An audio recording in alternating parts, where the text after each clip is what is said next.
Hi, good evening. It's 7 p.m. on April 1st, 2024. This is the time and place for the title. I'd like to call the meeting to order and we will start it.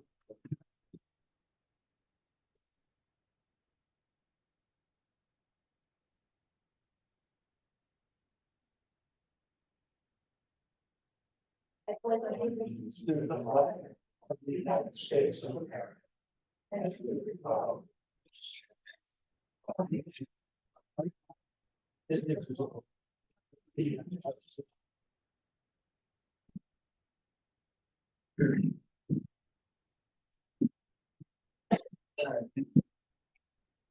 We'll start with the commission meeting. It's gonna be one of those nights. Commission meeting minutes from March 4th, 2024.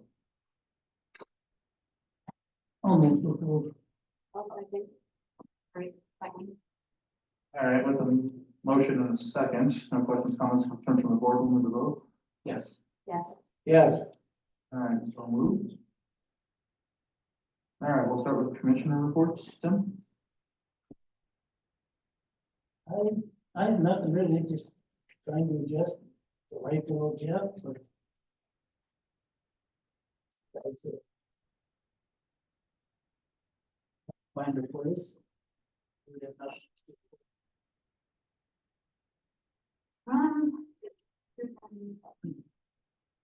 Sure. I think I'm good. All right, Larry? I have nothing at this time. Okay.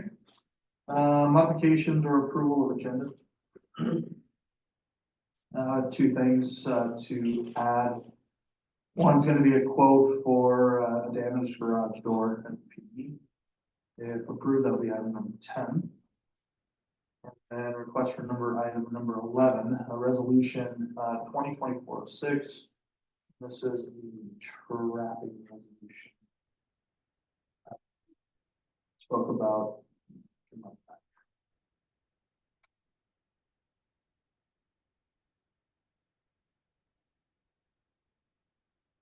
I'll move to approve the agenda with the 2 modifications.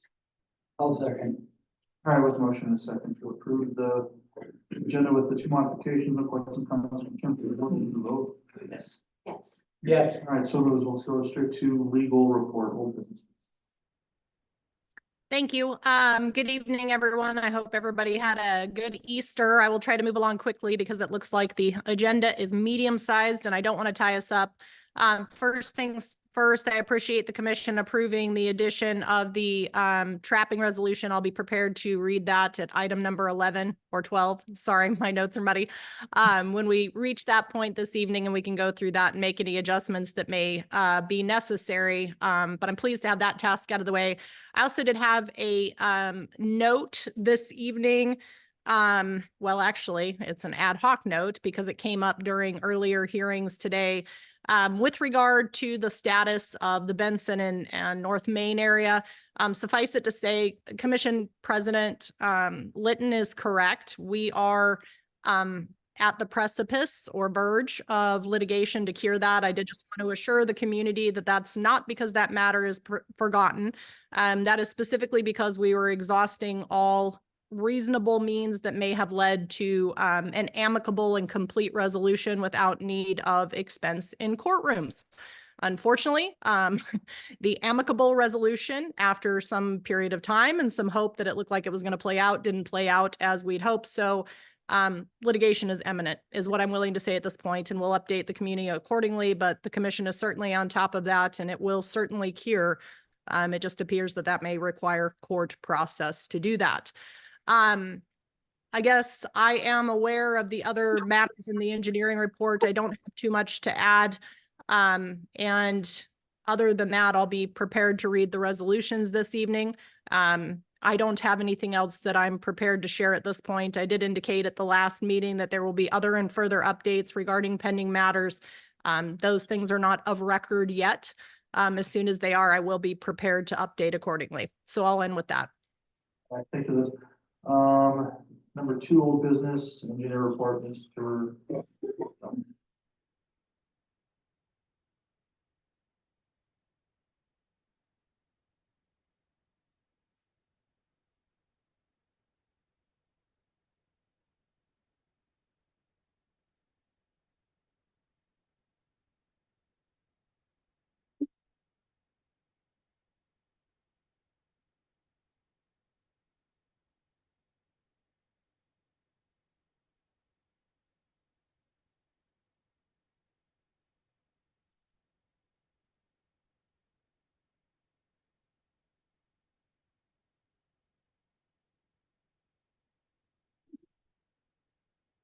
Hey, good evening.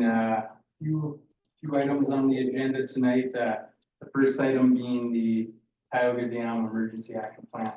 Safety improvements, what I handed out, here, before coming up here, is, our presentation we put together, related to the, some of the findings, the evaluation we're doing out at the dam. I have Josh Hassel on Zoom here. The lead engineers working on that evaluation. I'll kind of step to the side here and let him go run through this presentation. So,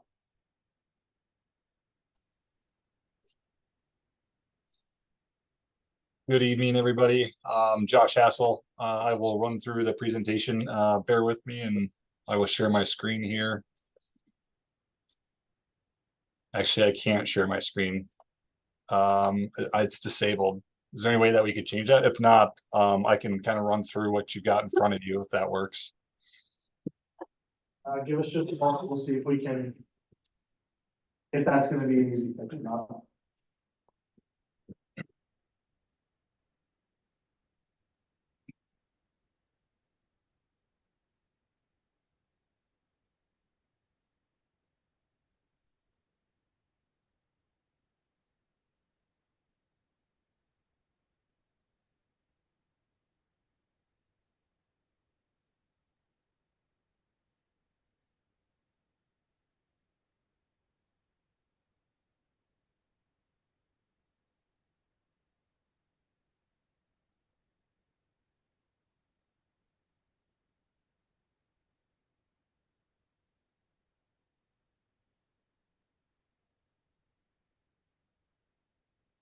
Can you see it now?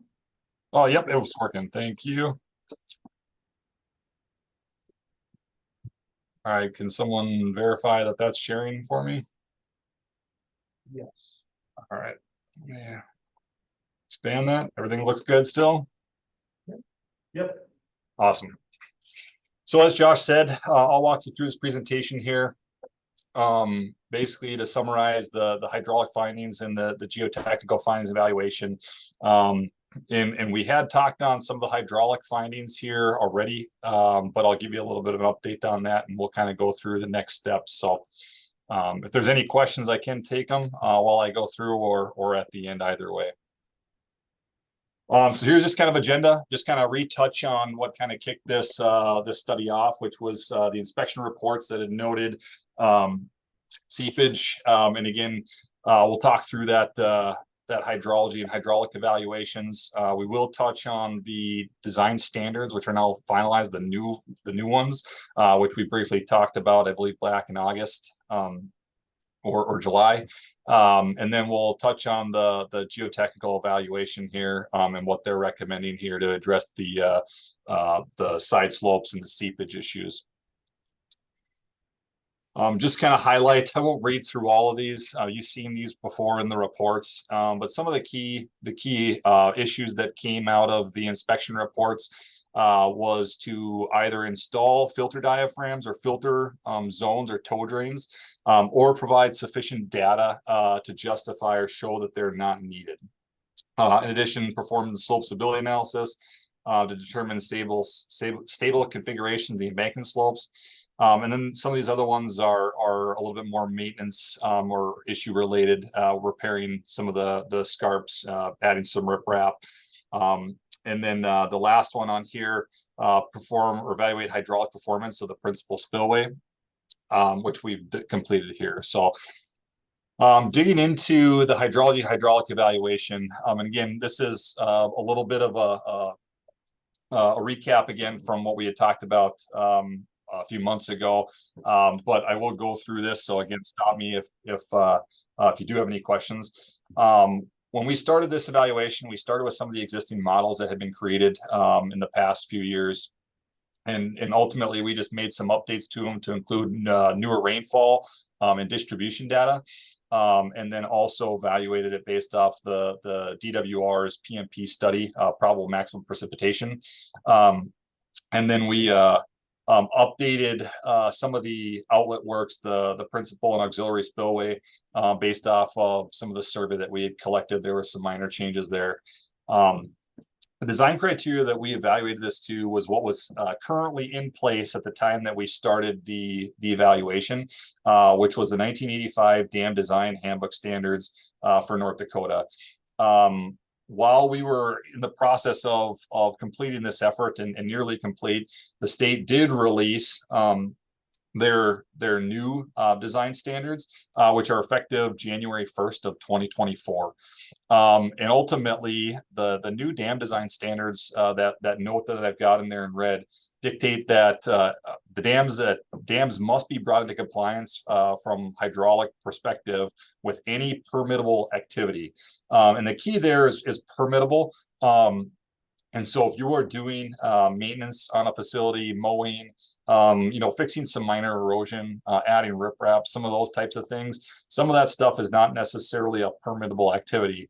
But when you're looking at adding some of the features that we're adding here to address the slope stability and the seepage issues, those likely will be a permittable activity, which is basically something that would require a permit to modify that dam structure. And we'll get into that a little bit later here as well. But ultimately, with those new design standards, it also is requiring larger events be passed through the principal spillway, and aside from what we've evaluated here, which is the 50 or 24 hour. So just to kind of recap again on these alternatives that we looked at. So we modified the principal spillway, normal water surface, and potentially expanding storage. And again, these are just feasibility options to see what could be done. Alternative 2 was, at the time, was basically install a auxiliary spillway. And then alternative 3 was to install or to modify the existing auxiliary spillway or emergency spillway, that green line there at the top. And then possibly raise some of the dam embankment. And again, I'll walk through these. So just to kind of touch on the alternatives 1 and 2. So I've got my highlighter here. When we talked about expanding that storage, this dashed blue line on here, we just kind of imagined that you basically took this dam embankment A, moved it out to that dashed blue line to basically provide additional volume in here to help meet those requirements for the volume, which would allow us to make that pipe size a little bit smaller. And then with regard to alternative 3, this is the focusing on the emergency spillway. Again, here highlighted in the green. And basically what we had talked about here is raising that emergency spillway such that it's not being used on the design event, that 50 or 24 hour. And that did seem like a practical alternative as opposed to some of the other ones, which would be a little bit more costly. Again, but this will have to be reevaluated here. So to kind of summarize those various alternatives here, again, and I know this is a recap, but I'll go through it. So alternative 1, we did have a number of options, which the first one there, and I'll pull my highlighter up here to kind of point. So the first one here is talking about leaving the normal pool water surface elevation where it's at today, and how you would need to modify that principal spillway that right now it's an 18-inch pipe to pass those flows such that the dam, the auxiliary spillway, the emergency spillway is not utilized. And so if you were to just replace the pipe and not do any additional volume or add any additional volume to the dam, you need a 72-inch RCP pipe to replace that 18. If you were to move that embankment A to the east and create that larger footprint for the reservoir, you could possibly reduce it to a 66-inch. We did run then some alternatives where if you lowered the normal pool by about 5.5 feet, you could maintain that 18-inch RCP that's there today. And then if you, we ran another scenario where if you lowered that principal spillway, that weir on the upstream end, about 3.5 feet, you could maintain that 18-inch if you were to again move that embankment to create some additional storage. Alternative two, that was a fairly easy one. Basically, the way the old standards read is that if you were using the auxiliary spillway during the design event, that 50 or 24-hour event, you could put a structural spillway in, and that would meet the design criteria. And then the last one here is basically raising that auxiliary spillway a couple feet there to basically force the 50-year to stay behind the dam and not use the spillway, which also would have passed the 85 standards. The one note on this one here is there would be a couple spots in embankment F that would need to be raised just to make sure we have the proper freeboard and we pass that full PMP without overtopping the dam, the probable maximum precipitation, that is. So that is the kind of the summary of the hydraulics and what was performed.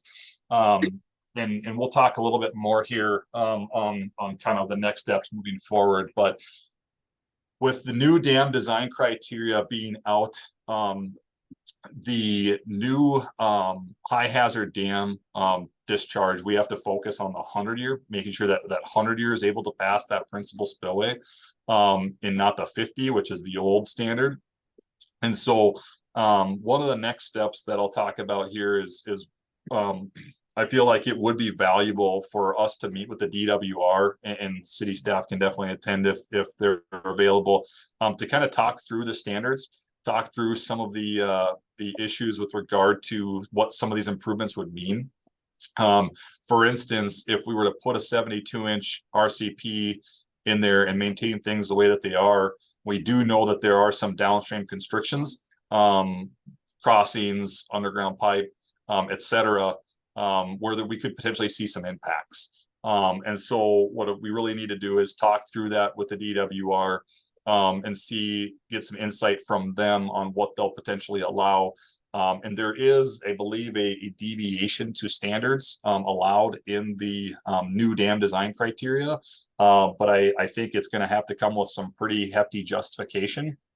And again, that's something that we'll be able to talk through with them. Are there any other questions on the hydrology or hydraulics before I jump into the geotech here? Hearing none, I'll move forward. That's all right.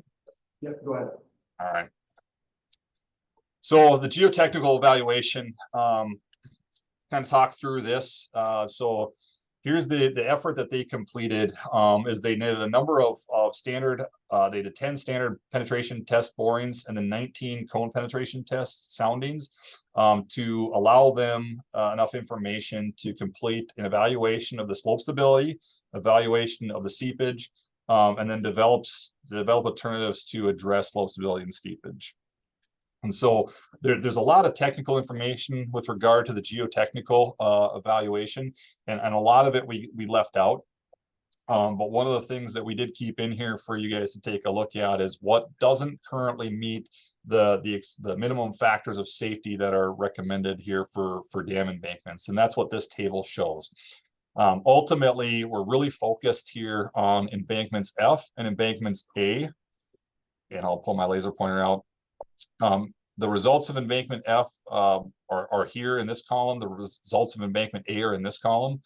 The minimum factors of safety are here. And so what you can see, and it's kind of highlighted out, is that for embankment A, it does not meet the steady state seepage factors of safety. It's slightly less at 1.54 instead of 1.6. The downstream slope stability does not meet the current factors of safety, acceptable factors of safety, 1.42 versus 1.5. And then the transient seepage at 100-year peak water surface elevation also does not meet the factors of safety at a 1.54 instead of 1.6. So embankment F does meet those factors of safety. However, the geotech is going to recommend that if there is any work completed to address seepage, that whatever is done at embankment A is also done to embankment F, just because it is good standard practice. And so moving on here, I'll kind of talk through the alternatives. So the the first alternative here is a buttress, and basically what this is adding additional fill. So if you can imagine that that existing embankment starts here, and we're to go all the way down. It's adding existing fill, a bench, with a sand filter underneath to help convey that water that is seeping through the dams in a controlled fashion. And what that's doing is basically that water is going to get into that sand filter and convey through the sand, which is going to then prevent that water from moving and moving material under its current scenario, which it may be doing. In addition to that, and I know it's a little bit hard to see, but they're recommending adding what's called I'll call it a filter diaphragm. And what that is basically it's a sand layer diaphragm that is built around the primary or principal spillway, that 18-inch RCP, to help, again, convey any water that's moving down that pipe into that sand and discharging that into a controlled fashion downstream that reduces the risk of the slope failure. It is important to note that in this buttress example, this buttress alternative, the seepage will continue. And all dams do leak water, they all seep. This would just be helping to address that seepage in a controlled manner, and also bring the dam embankments to that appropriate factor of safety from a slope stability perspective with addressing the seepage. The slurry wall here is basically, if you think of it like a chainsaw, or a bike chain, where they chainsaw down into the soil, they mix in bentonite or a concrete mixture, slurry that then helps cut off the seepage and address the slope stability and the seepage from that perspective. And basically this would occur along the entire route of your dam embankment, at least A and F. And basically they would saw down, skipping over the sections where there is pipe, and then basically put this pump this mixture of concrete in place, and that then helps to address that seepage. Again, it will not necessarily eliminate the seepage, but this will greatly reduce the amount of water that's moving through a majority of the dam, just because it is a little bit more of a impermeable layer as opposed to the embankment material that's adjacent to it. And as I noted before, the geotech does recommend that whichever alternative is selected, that it be applied to A and F, as opposed to just A, which is the one that shows failures, or shows that it does not meet the appropriate factors of safety at this time. And so next, I do have some really high level cost estimates here for you. And I do not have them broken down because there's a lot of unknowns that are still out there. But just from the perspective of if we were to do the buttress, this is the total estimate that we've got, which includes construction, engineering, contingencies at 20%. This also includes addressing all of the other outstanding issues with regard to the dams, like fixing the eroded areas, the scarps that are failing, installing riprap to help protect it, which is a significant cost as part of our estimate. In addition to that, it includes installation of a seepage monitoring system to help monitor that seepage as it occurs through time, and see if there's any shifts in that seepage which could indicate a problem. And also addresses like clearing and grubbing, removing trees that should not be in the dam embankments or on the auxiliary spillways, or in adjacent to the dam embankment within like 25 feet, I believe is what they say. The one key thing that I do want to point out on these two alternatives with regard to cost estimates is none of these cost estimates have any estimate included with regard to modifications to the principal or auxiliary spillway. And so that's going to be a key discussion with the state here. And so, for instance, if we do have to install a 72-inch pipe to pass those design flows, that is not included in these estimates. What is included is maintaining the existing pipe as it is in place and lining it to make sure that it stays in place for a longer duration of time. And so if we did have to change it, we would have to remove those lining costs out of these two estimates. and add in some additional costs to address the hydraulic capacity issues. Just wanted to also point out that the state does have 60% cost share, as this is addressing dam deficiencies, as noted in their inspection reports. And then there are also other funding partners that are available because this is a dual purpose dam where it does have recreational benefits in addition to flood control. We likely will be able to get some money from the Outdoor Heritage Fund. And there's a relatively new, while it's unused in North Dakota, there is a high hazard dam rehabilitation grant that's been available for the past couple of years. We won't know if it's available yet until I believe later this year. This has not been used in the state of North Dakota, but what it is the grant for dams that are not federally owned or state, well, I believe state might qualify, but basically it's for privately owned dams or dams that aren't held by a federal agency to basically bring high hazard dams into compliance and provide improvement dollars. And if this does become available, that's definitely something that either option that is selected, you'll want to do, because I think it's a pretty good cost share at the end of the day, even though it hasn't been used in North Dakota. And the only reason it really, from my understanding, the only reason it hasn't been used in North Dakota yet is they've not had any projects that are construction ready.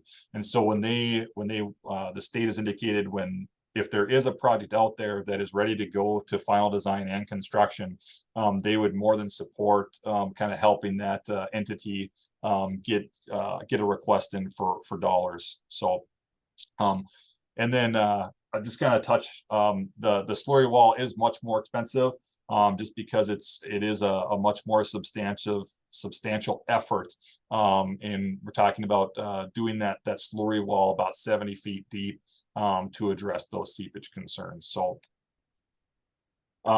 here's kind of what we know and what we don't know. And so what we've been told and what we know today is that you guys as a city, you want to keep the dam as it provides a combination of recreation and flood control. In past discussions, you've indicated that you want to keep the water levels as close to existing, that existing principal spillway as possible. And then we do have maintenance items as that are needed as called out in the inspection reports: the mowing, tree clearing, those scarp repairs, erosion that I talked about. What we don't know today, and this is the kind of the next steps, is the hydraulic requirements. Do we, as I mentioned, that the state indicates that new state standards indicate that if the dams must be brought into compliance from a hydraulic perspective with any permittable activity. And adding a buttress, the simple option here, adding a buttress is going to be considered a permittable activity. You know, and if required, you know, updating the sizing would need to be completed on our end to make sure we're modeling it correctly. And that information that we provide to the state would be something that is permittable. And then, as I noted before, upsizing likely causing, you know, downstream limited capacity. So there might be impacts that might arise from that. And that's something that we'll have to look at if, again, it's required. And then again, impacts to potential FEMA floodplain mapping as a result of that dam, those dam improvements as well. Next steps. So at this point, you guys do not need to necessarily select an alternative. We did want to present you kind of with everything that we have here to date, and just to kind of get your heads thinking about what that alternative might look like, especially being that there is a significant cost difference between the two alternatives. And as we get into final design, we'll look to narrow those down quite a bit, work with the geotech to see if there's any additional alternatives for, instead of, for instance, installing a bunch of riprap, maybe we can lay back some side slopes to repair some of those eroded areas. Just an example of possibly finding some cost savings there. So our next steps here, we're going to try to meet with the DWR regarding that permit process and the concerns that we have on the engineering side from a hydraulic capacity standpoint. After we've had that meeting, we will report back to you guys and ultimately provide whatever information they share with us on what would be required from their perspective to obtain a permit. And at that point, you guys would be in a position to select an alternative to move forward with, and then go after funding for final design, we'll complete the final design, submit for permits, and then apply for construction funding. Hopefully, in an ideal scenario, construction could possibly occur next year potentially. I do not foresee anything except for maybe some maintenance items if they were to be done separately, being potentially done this year. And the only reason I say that is the permit process has been a little bit slow. In addition to that, whatever alternative is selected, we would need to do some additional survey to make sure that survey and engineering, some final design engineering, developing plans and specs, which will take some time here as well. So that is what I've got. But with that, I can stop sharing my screen and open it up to any questions.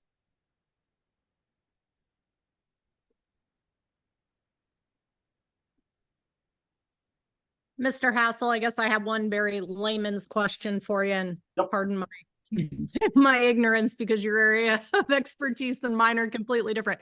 But it sounded like, and I imagine other people have that question, there really is, due to the new regulation, it's unavoidable, the permitting process, right? I mean, all of the manner in which this could be repaired or reclamated to a degree that the city's seeking, that's necessarily going to be involved. Is that right? That is correct. Yeah. And I'll give you an example. A couple of years ago, 2 years ago, I worked on a small dam down in Sargent County. And what we did on that dam is very similar to what we're looking at here, with the exception, instead of installing that buttress, that embankment with the sand filter, we actually installed a tow drain. So what that is a pipe with sand around it that allows that water to seep into it.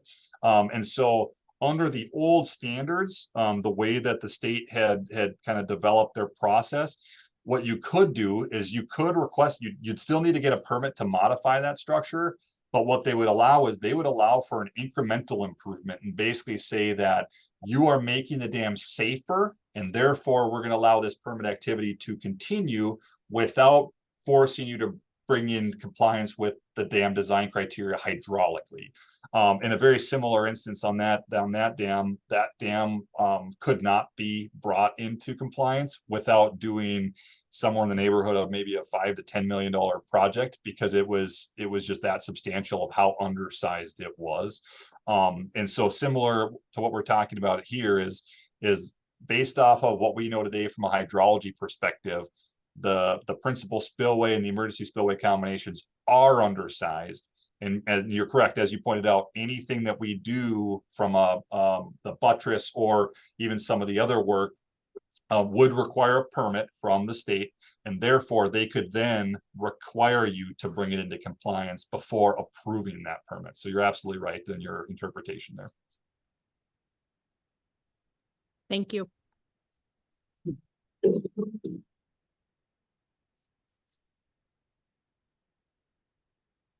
Any other questions?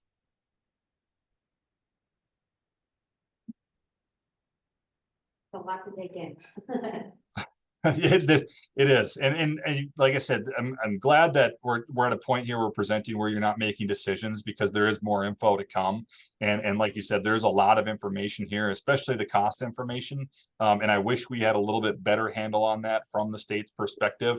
This is all kind of because these standards just took effect in January. The whole engineering community is getting adjusted to these. And we've known, and we talked about this last year at the last meeting that I attended, we've known that these standards were coming. And we had, I think we had a chance to comment. I think we had a comment by August 12th, if I remember correctly, of last year. But we did not know at what point they would actually release them and when they would consider that a hard cap in terms of you shall follow these standards from this point moving forward. So. Awesome. Thank you. You're welcome. And I guess I should jump in, if there are any questions that you guys think of this, if you do want to give myself or Josh Reiner a call, feel free to pass any questions on. And then, like I said before at the beginning, when we do meet with the state, I'll let Josh know when that'll be scheduled. And if someone from the city does want to attend to kind of hear what they say as well, you're more than welcome to accompany us to that meeting. So thanks for your time this evening.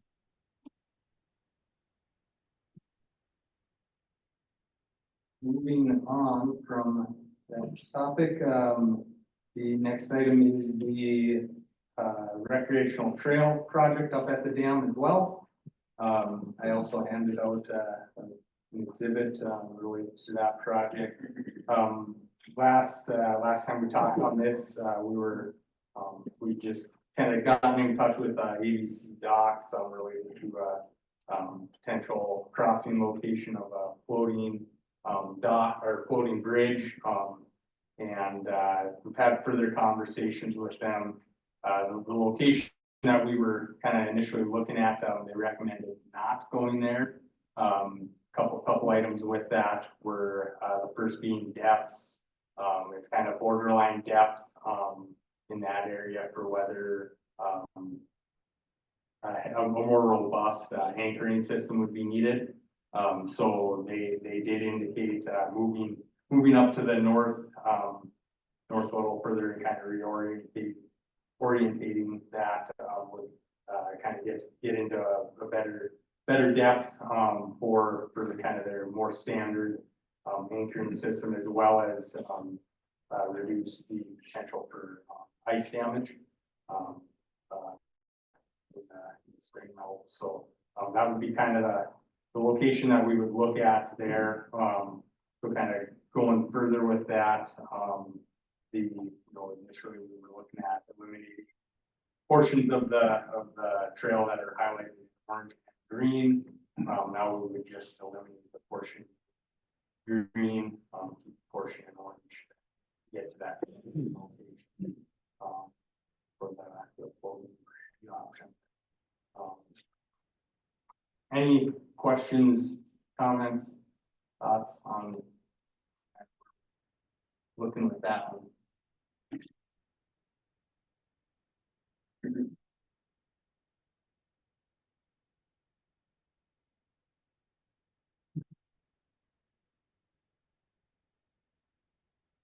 Okay, moving on from that, we have the North Main Street reconstruction project.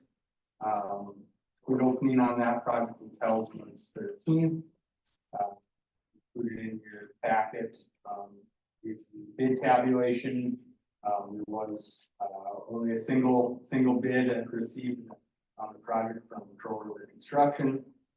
There was, during the bid opening, there was a minor irregularity in the supporting documentation, with the online bid opening, the bid form, which we have file, corrupt file, and we were not able to open it. So we kind of held off on opening the bids, briefly. I guess immediately contacted the contractor to provide a new form, that we were able to open. That's a conversation with Liz on that. She's proceeding with that, it was open. The base bid on the project was $3,586,530. We did have alternate bid on the project for, instead of doing traditional fabric and gravel underneath the pavement section, doing cement stabilized base. That does offer a cost savings of $20,500, which would be the total for the base bid and the alternate one would result in a contract of $3,566,030. So with that, what we would recommend is award the bid, base bid plus alternate one to Coal River Construction.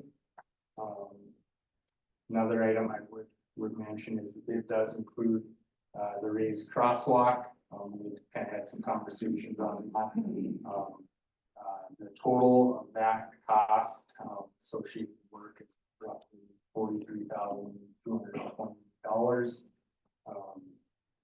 So that is a potential item that we could look at, this eliminating from the project if the city were to decide to proceed without that. With that, I would. So it's your recommendation that we move forward with that? Yes. With alternate one.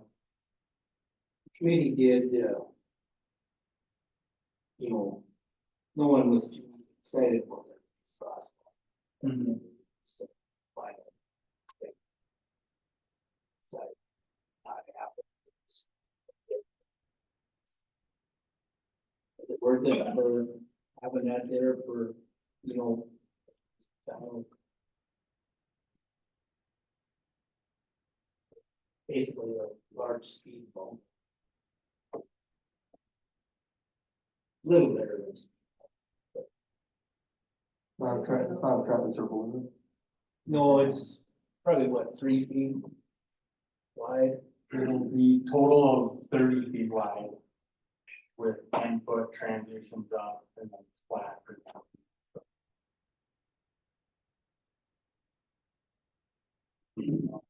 There was pictures of that, something, all right? Mm-hmm. This would be at Main Street and Third coming down the north side. For the crossing. To the school.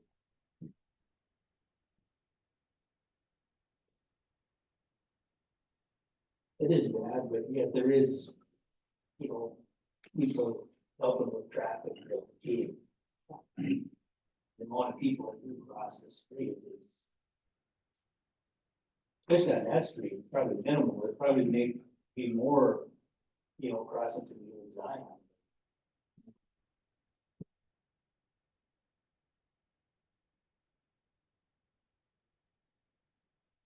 We don't have to make a decision on the cost right now. No, Not necessarily. We do need to make a decision regarding,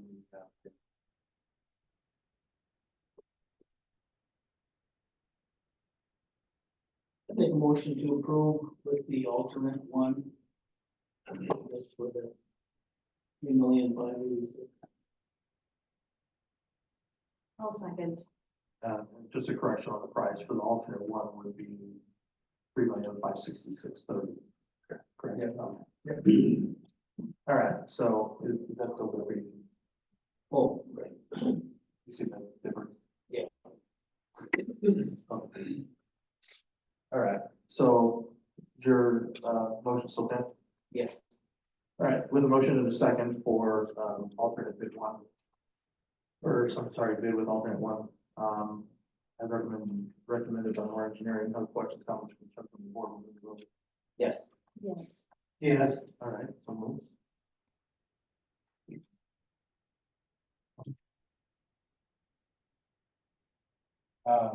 And I guess further information on that, last year, we did apply for the Department of Water Resources funds on the replace sewer water and street replacement project for water main replacement costs that the state has been funding that will go there. The water main replacement associated cost at 60%. On this project, it'll likely be in the $250,000 to $300,000 range that the city would receive in funding on that potentially. So yeah, like can get that application submitted for approval.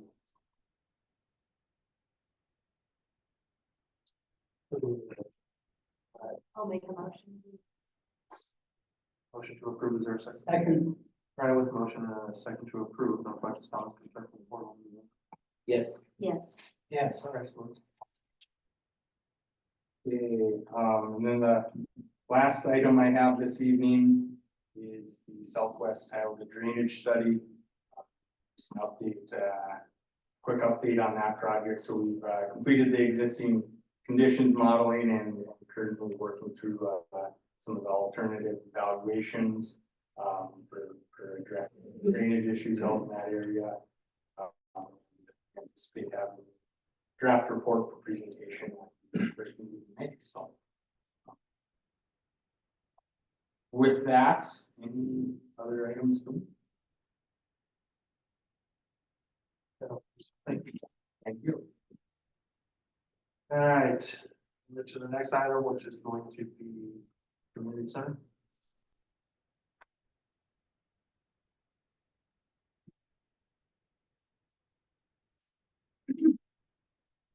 Albert, Community Center Director. I've got a handful of things for you guys today. The first update, we have 3 more committee members resign. Just busy life, work, that kind of thing. That would be Pat Alberts, Ben Johnson, and Roxy Ulick. That leaves us with 7 active members, making our quorum now a minimum of 4. The second update, we have received an updated project budget for the expansion in the amount of $15,996,054. The suggested alternates that we feel need to be included immediately, I believe you have them in front of you, would be number 2.5, which is self-parking for asphalt paving, which would be in front of the new south entrance.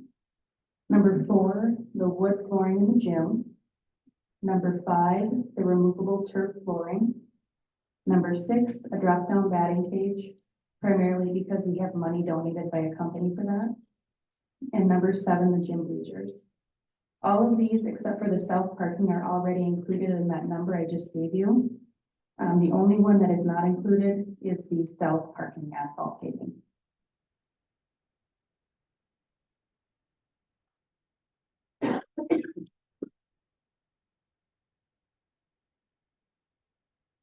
You have any questions on that? I do have Matt with FCI on, if you do have further questions for the budget. Any other questions for the board?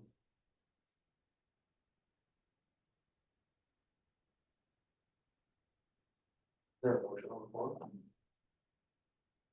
I'll make a motion to approve. I'll second. All right, with a motion and a second to approve. Request house in terms of the board vote. Yes. Yes. Yes. Okay, so with those choices that you selected, the engineers are gonna put all of that out to bid, starting today, I believe, or after today, to get us a definite answer. The third update, I reached out to a couple of the companies that you guys have recommended for the exterior digital sign that was talked about the last couple of meetings. I reached out to Knockout Designs and Minot and Bismarck Sign Co., as well as Indigo, the original sign quote that we had. And Indigo still came back with the lowest cost, a little bit different design than the initial one that they gave us, but I have the number for me. I believe you have it in front of you as well. The quote that they gave, instead of $92,995 for the basic black pole digital sign, it came to $79,995. If it helps, we have had people reach out about donating for that, so that will help as well. Oh, as well, Indigo also has the best, not just the lowest cost, but they also have a raised warranty for their equipment, as well as a 7-year warranty for Daktronics, which is the digital part, which is better than the other 2 could offer.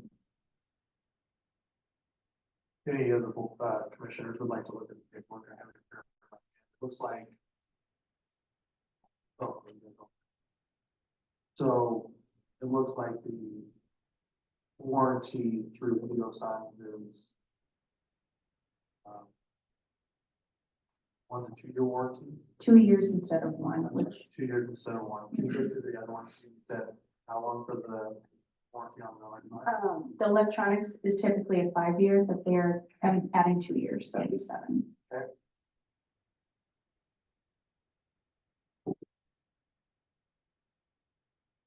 Question?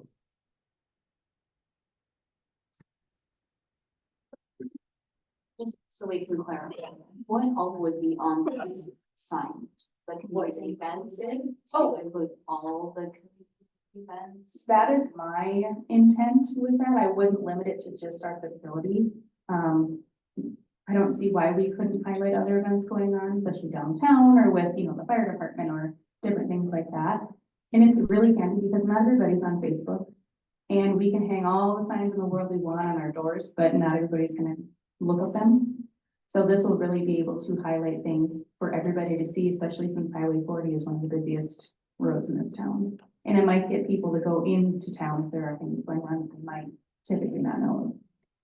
And without a newspaper too, you know, we need all the ways we can get things out. Is there a motion on the floor?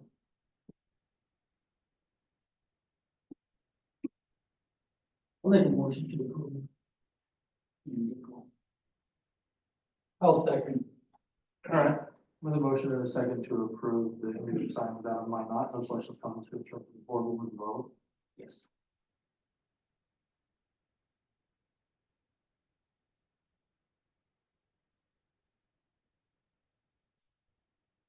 Yes.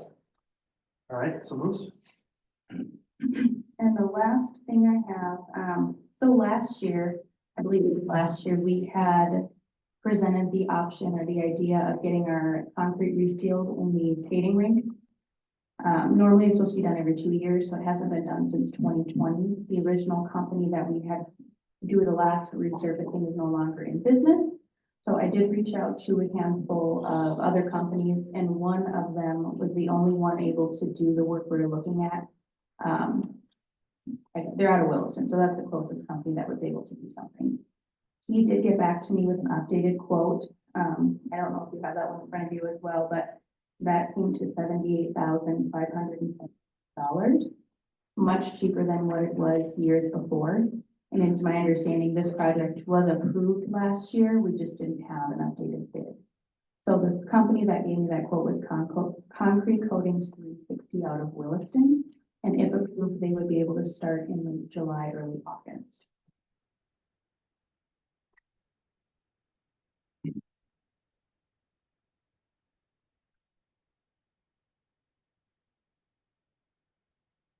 Yeah, I thought we'd already done that. I'd make a motion to. Second. All right, with a motion and a second to approve. Questions, comments, concerns, the board will vote. Yes. Yes. All right, so moved. That is all I have for you tonight, unless you have any other questions. I don't believe so, thank you. Thank you. All right, let's get into new business. Ricky Ron. Ask questions. Please, sir. My name is Rick Rowan, and before I get into what I want to talk about street signs, I would say that you guys have a very thankless job. But I voted for every one of you. But within the first week of the new stop signs going up in this town, I've had 3 people come up to me and talk to me. The first one being over a 70-year-old lady. She told me that she was scared to drive in this town anymore because she did not want to die of a heart attack. And she would probably die of a heart attack if she gets stopped. And I kind of laughed a little bit and said, "No, the cops are probably going to give you a break if you run a stop sign." She'd never been stopped in her whole life. She said, no. She said, "I will probably, if the cop turns his right on me, I'm going to probably die of a heart attack." Then I had a guy come into the clothes club with a young man. He looked at me and he said, "You know, in a half an hour with the right tools, we could take them signs down." I said, "I'm way too dang old to do that." But, and please don't do it yourself. Another man told me that some of the stop signs that are on utility poles are illegal. I don't know if that's true or not, but he said that is 100% fact. I don't know. But, when I started doing the clothes club 11 years ago, I had 5 stop signs to stop at. I would go down at night and check and see if there was anything out there. Today I have 11. And You know, if the stop signs weren't needed during the oil booms, what in God's name are they needed for now? You're taking the yield signs down and putting these stop signs up. I do not understand that. I do not understand. I'm not here to hate on anybody at all. I'm not. But I do not understand. I'm at, and what I want to find out, if the voters in this town with enough signatures, can them stop signs come down and put the yield signs back up? I have met in 5 days, 5 nights, driving down to the clothes closet. I have seen 3 cars on the streets. I don't get why we need the stop signs, why the yield signs had to come down. I don't understand it. My wife, I was talking to her, telling her about, she said, that's not a stop sign. That was last night. And I said, yeah, there's a stop sign there. And she hasn't been stopping there because she always knew it was a yield sign. Guys, I don't understand this. It just, Is there any particular areas that you're super concerned about? Like which areas that you think don't need to be stop signs? the one, there's one down there by the, where the clothes closet is. When you're coming down this way, I don't know what street that is. The one by Odegaard Park has been a yield sign for 43 years. I've lived on that street on Dean Avenue for 43 years. There's never been a stop sign there. The last 2 years, there's a 4-way stop sign and then just a single stop sign. But I don't understand why there's this stop sign out here. I almost got hit because I stopped and the car coming didn't. And he's shaking his damn fist at me. Because it just doesn't make any sense why there's a 4-way here, not a 2-way. I can understand a 2-way. Down there by the fire hall, there's a stop sign there, and there's a one note there. I don't get it, you guys. I don't understand. Help me understand, or let me know if I bring in enough signatures that are voters and we do. So I know that Century Code covers a lot of where stop signs go. If the intersections aren't clearly visible, there's a whole bunch of different Century Codes related to stop signs and yield signs. But we've had yield signs there for 43 years. Right.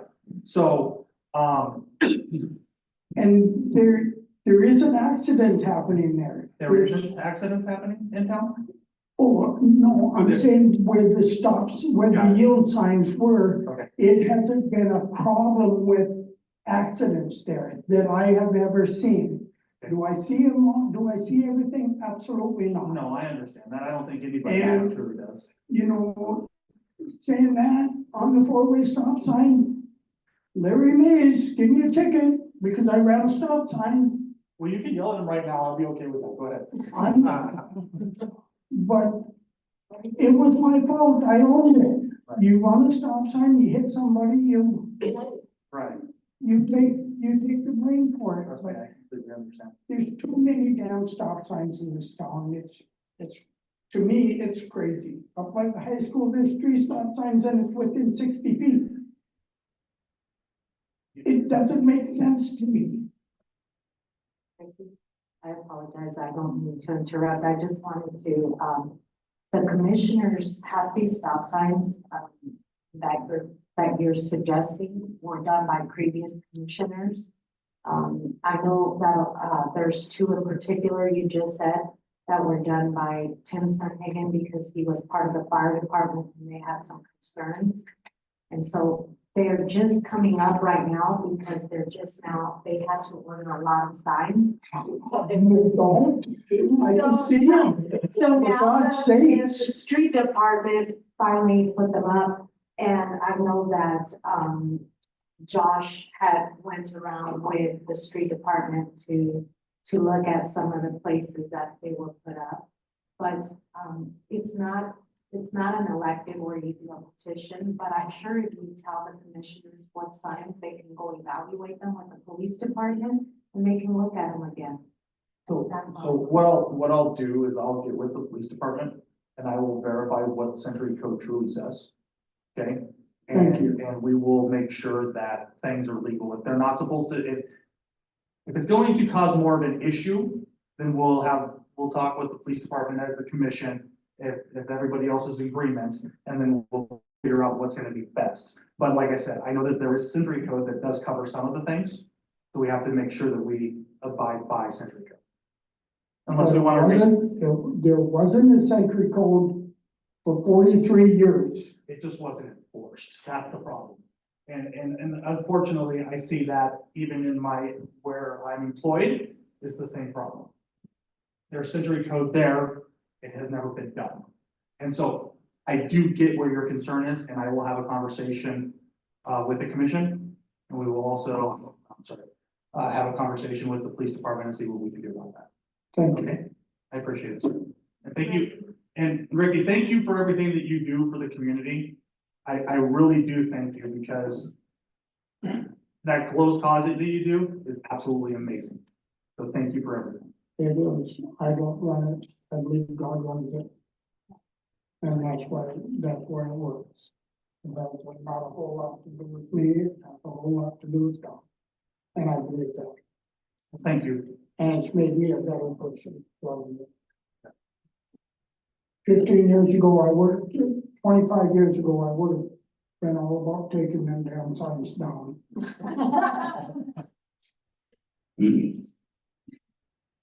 Everybody, I give a prime example. can you please come to the podium for me, first, sir? I live on Dean Avenue. My name is Rick Irwin. I was his neighbor. The intersection, when I leave my house, the school buses used to leave the school and drive by our house. They do not anymore.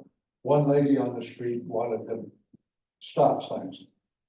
If there has to be stop signs there, why does it have to be a four-way stop? Why doesn't two work? Just put that to buffet and other places. Why four? And the school buses don't buy anymore.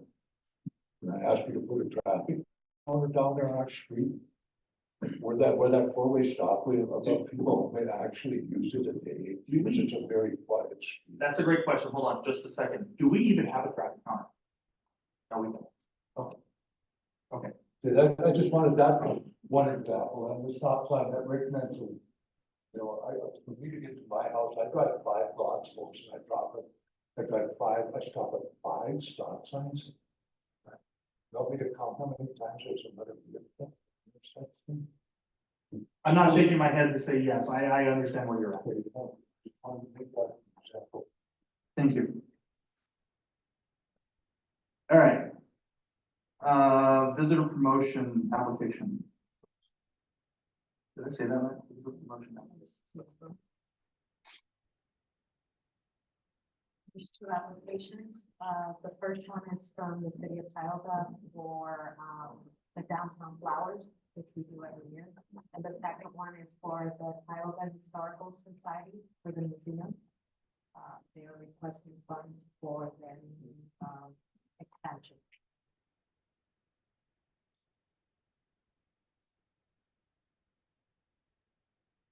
Can we put those together?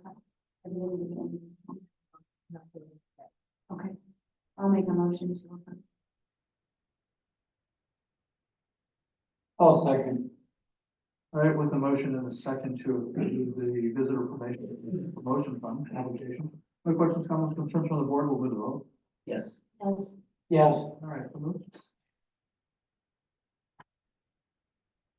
All right, next will be publication of the city minutes.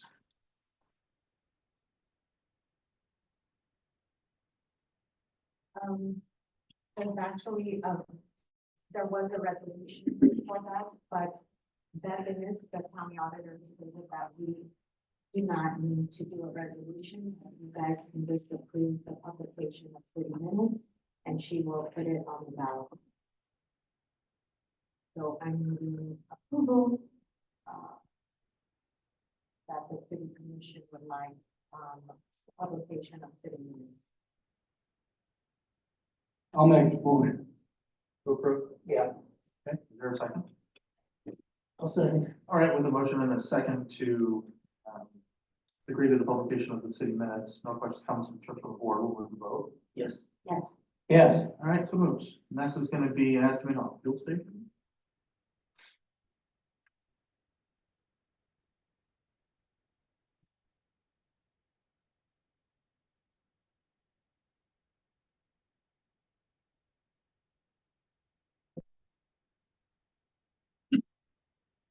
We received an estimate, for a fuel station